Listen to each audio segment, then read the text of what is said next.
Hello students, I am Nirmala, PGT Physics from Kendriya Vidyalaya number 4, Jalandhar, Kent. After watching today's video, you will be able to understand the concept of motion of center of mass, linear momentum of system of particles. But before watching this video, you should have previous knowledge of center of mass, concept of linear momentum, and concept of position vector of center of mass of n particle system. So let's start today's video. First topic is motion of center of mass. Consider in this topic, let us discuss physical importance of center of mass of system of particles.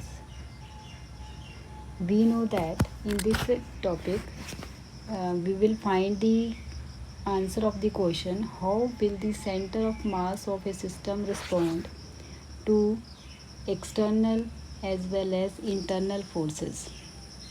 We know that position vector of center of mass of n particle system is given as r vector is equal to m1 r1 plus m2 r2 plus so on mn rn divided by total mass of a system, that is m1 plus m2 plus m3 so on up to mn, and this represent the total mass of a system. So we can replace this m1 m2 plus m3 plus so on by the total mass of a system, that is it is equal to m. Now multiply this total mass to the r vector, we get m into r vector is equal to m1 r1 vector plus m2 r2 vector plus so on mn rn vector. Now differentiate both sides this equation, that is we get m into dr divided by dt, d upon dt of r vector plus m1 d upon dt of r1 plus m2 d upon dt of r2 so on, last is mn d upon dt of rn vector. Also we know that rate of change of dr upon dt, that is rate of change of displacement, gives the velocity. So these give the value of v1 v2 and v3, and this will be the velocity of center of mass. So this can be written as total mass velocity of center of mass is equal to m1 velocity of first particle plus m2 velocity of second particle plus so on mn velocity of nth particle. Here this v represent the velocity of center of mass, and it is equal to m1 b1, that is momentum of individual particle, first particle, second particle, and so on up to nth particle. Now again differentiate this equation with respect to t, that is d upon dt of v is equal to m1 d upon dt of v1 plus m2 d upon dt of v2 and so on. Last term is mn dn divided by dt.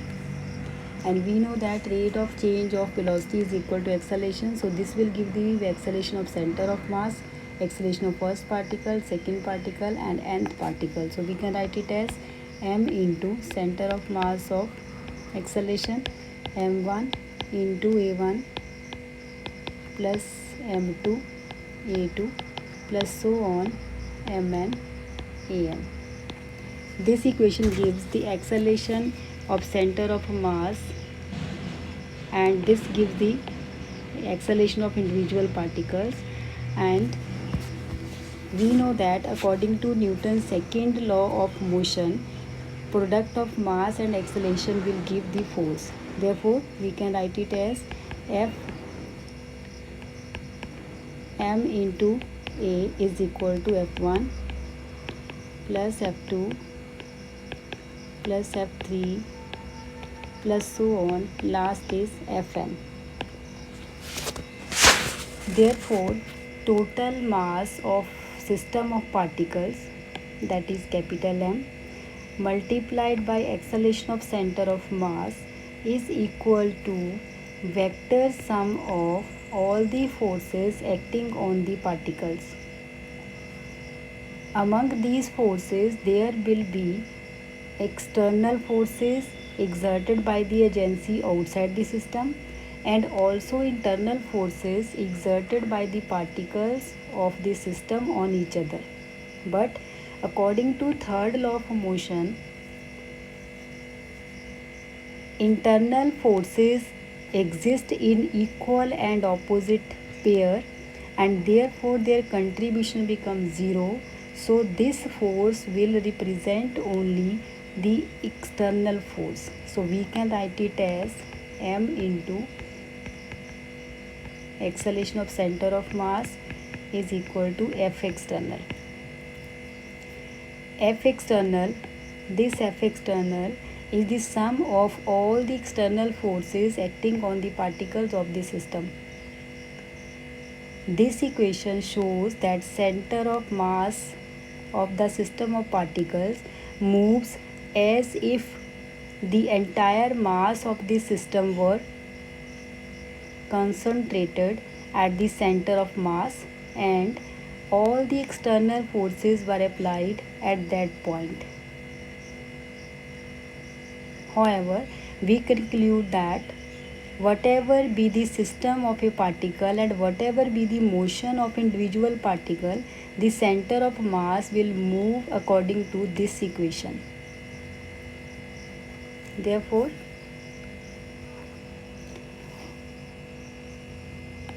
regarding this equation, that is m into acceleration of center of mass is equal to F external.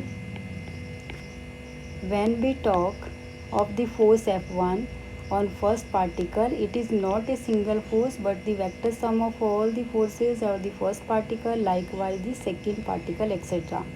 Among these forces of each particle, there will be external forces exerted by the body outside the system and also the internal forces exerted by the particle on each other. Now, according to third law, the internal forces occur is equal and opposite in pairs, so sum of the forces contribute to 0. Only the external force contribute to this equation, where F external is the sum of the external forces acting on the particle. Now, one of the most important point from this equation which we have derived, that to determine the motion of the center of mass, no knowledge of internal forces of the system of particle is required. For this purpose, we need only external force. To obtain ma is equal to F external of a particle, we did not need to specify the nature of system. Second topic of this video is linear momentum of system of particles. Linear momentum of system of particles is defined as P is equal to product of mass and velocity. Newton's second law, written in the symbolic form for a single particle, F is equal to dP divided by dt. Rate of change of linear momentum is equal to external force, where F is a force on the particle. Now consider a system consisting of n particles having masses m1, m2, so on mn respectively, and their velocities are v1, v2, vn respectively. Therefore, particles may be interacting and having external force acting on them. The linear momentum of first particle is m1, v1, second particle is m2, v2, and so on. For the system of n particles, linear momentum of the system is defined as the vector sum of all the individual particles of the system. That is, we can write it as total momentum is equal to linear momentum of individual particles. So there are n particles, so that is Pn. Now we know that linear momentum is the product of mass into velocity plus mass of second particle into velocity plus so on mass of nth particle into velocity. This will be the total linear momentum of a system consisting of n particles. If m is a mass, total mass of the system of n particles concentrated at the center of mass, and v is a velocity of center of mass, then we can write P is equal to m into v. Therefore, from equation 1 and 2, we can write it as P vector is equal to m into, m is a total mass, m into v vector, which is further equal to m1 v1 plus m2 v2 plus so on up to mn vn. This shows that total linear momentum, that is P, of a system of n particle is equal to the product of mass, total mass of the system, and velocity of center of mass. That is total linear momentum, sum of the total linear momentum of n particles is equal to product of total mass of a system and velocity of center of mass. Now differentiate this equation both sides, we get dp vector divided by dt, which is equal to m dv divided by dt, and which is further equal to, we know that this dv upon dt is equal to acceleration, so we can write m into a vector, which is equal to f external. We already studied. This is the statement of Newton's second law extended to the system of particle. It means in an isolated system, the vector sum of external forces acting on the system or the particle is equal to 0. If external force, that is system is isolated, that is no force is acting externally on the system, then this F external is equal to 0. Therefore, dp upon dt is equal to 0. This implies p vector must be equal to constant, because derivative of linear momentum is equal to 0, and so this quantity is constant. Also we know that P is equal to mass into velocity of center of mass, that is equal to constant. It means velocity V is equal to constant. That is velocity of center of mass is constant. Velocity of center of mass remain constant when total external force acting on the system is equal to 0. That is, there is no external force acting on the system. Now let us take example for motion of center of mass independent on internal force. Consider a projectile is fired from origin, and along its way, or along its trajectory, or along its path, when it is moving, it explodes into different fragments. Projectile is following parabolic path as shown in figure. This is the parabolic path which is followed by the projectile when fired. It explodes into fragment in the midway in the air. Suppose this projectile explode into two fragments, one is going along this way and second is going along this way. Now the force leading to the explosion are the internal force, because there is no external force acting at this point along its trajectory, along its path, so the force is only the internal force which is responsible for the explosion of the projectile in the midway. Therefore, the force leading to the external force, they contribute nothing to the motion of center of mass. That is, now if particle is moving along this and the second particle is moving along this, then their center of mass again lying at this point, that is at the midpoint, along the same path which is followed by the projectile before explosion. If fragment reach at these points, then again center of mass will be at this point. So the path of the projectile will not change. The center of mass under the influence of external force continue, therefore they along the same parabolic path as it would have followed if there were no explosion. So the path of center of mass remain same before explosion and after explosion, so there is no effect of external force acting on this. This is example of